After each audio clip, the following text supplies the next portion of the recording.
First came the lie, then came the cover-up. It's a classic Washington two-step.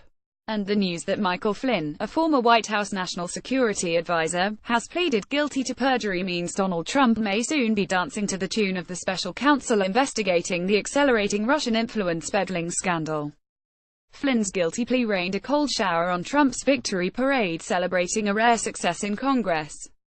After 10 months watching his healthcare plan and other ill-conceived policies being shot down in flames, Trump finally managed to get his tax cuts bill through the Senate late on Friday night. Little matter that the tax changes, which will benefit the richest Americans and big corporations, betray the blue-collar voters who put him in office. Little matter they will add an estimated $1.2 trillion to the already bloated federal deficit. A win's a win in Trump's zero-sum book. But the Flynn affair is a different matter altogether. A former general sacked by Barack Obama, Flynn was best known, until now, for his ferocious attacks on Hillary Clinton before last year's election. He famously led a chant of "Lock her up" at a Republican Party rally.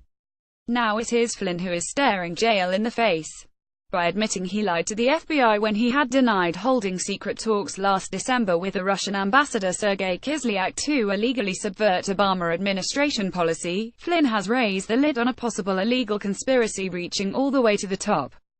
Last night Trump said Flynn's actions had been lawful, and said on Twitter that he had fired him because he lied to the vice president and the FBI. Jared Kushner, Trump's son-in-law, Jeff Sessions, the Attorney General, and several other campaign and transition officials have all denied personal contact, or knowledge of contacts, with the Russians before Trump took office in January. Yet Flynn's sworn evidence states he either discussed or took orders about his meetings with senior figures in Trump's team. Kushner was reportedly one of those senior figures. Others in the frame include Donald Trump Jr., Trump's eldest son, Michael Cohen, a lawyer, and Carter Page, a campaign advisor. Another advisor, George Papadopoulos, recently pleaded guilty to lying to investigators. Trump himself has publicly and repeatedly denied prior knowledge of the contacts with the Russians. The future of his presidency now hinges on the veracity of those statements. Kushner, a close confidant inside the family circle, is plainly in the sights of the special counsel, Robert Mueller. Trump named Kushner his senior advisor on Middle East policy last January. Prosecutors say that, in the previous month, Flynn was directed by a very senior member of the Trump team to ask the Russians to help oppose a UN resolution unfavorable to Israel, contrary to Obama's policy at the time. The unfriendly relationship between Benjamin Netanyahu, Israel's right-wing prime minister, and Obama is a matter of record. So, too, are Kushner's pro-Israel stance and his personal links to Netanyahu, a close family friend who once slept in Kushner's childhood bedroom in New Jersey. Other people who now occupy top posts in the administration have questions to answer. The transition team was led by Mike Pence, the vice president.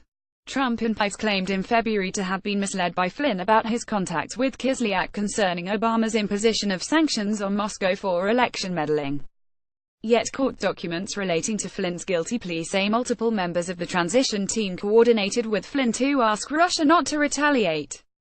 In the event Vladimir Putin, Russia's president, did not take retaliatory action, which was in itself unusual. The day after Flynn met Kislyak, Trump tweeted from his Mar-a-Lago resort in Florida that Putin was very smart not to hit back. The tweet was retweeted by the Russian embassy. Kislyak has since been recalled and elevated to senatorial rank in Russia's upper house of parliament. After Trump sacked Flynn in February for supposedly misleading him and Pence, he asked James Comey, the FBI director, whether he could see your way clear to letting Flynn go, according to Comey's testimony to Congress. Comey refused. His subsequent sacking by Trump led directly to the special counsel's appointment. In addition to the alleged Russia conspiracy, Mueller is now investigating whether Trump's firing of Comey and Flynn was part of an attempted cover-up to conceal the original lie.